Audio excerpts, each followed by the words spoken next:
再来看依照渔港法，港区袂当摆搭。不过依然，大溪渔港也是有真侪渔民伫遐咧卖鱼啊，嘛毋管渔会管理。所以即马县府就要求这渔民家己成立管理协会来定办法。若无明年就要甲这违规摆搭的隆重赶走。不过目前这管理办法也无共识。民众到宜兰大溪渔港买新鲜的海产，这摆伫港区内的贩仔拢是自产自销渔民，也毋过以渔港法规定，大溪渔港禁止摆搭。县政府最近去劝导引起渔民的反弹，认为鱼肉伫渔港边仔卖较方便，人客看了会感觉新鲜，较愿意买。港口卖鱼比较方便一点啊。怎么说？怎么说？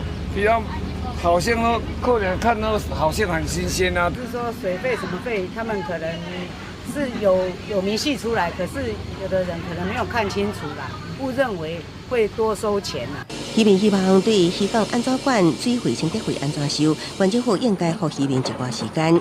县政府伫2008年依照渔港法公告大溪渔港禁止摆搭，就把给渔民反弹。经过多年的协调，2017年由渔会订定管理办法，管理自产自销贩仔，也毋过部分渔民不满渔会管理模式。今年3月，渔会废除管理办法，结束管理渔港，县府辅导当地摆搭渔民成立自主管理协会，管理办法安怎定，到大家拢无共识。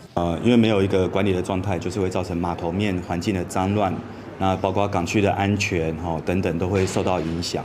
县政府表示，那当地渔民会当妥善自主管理，除了对当地环境有利，更加对县政府向渔业署争取经费建设大溪渔港有帮助。已经给渔民时间，希望伫明年元旦进前，管理办法会当顺利订定。若无会强烈以渔港法程度违法犯难，目前已经积极甲渔民沟通。记者综合报道。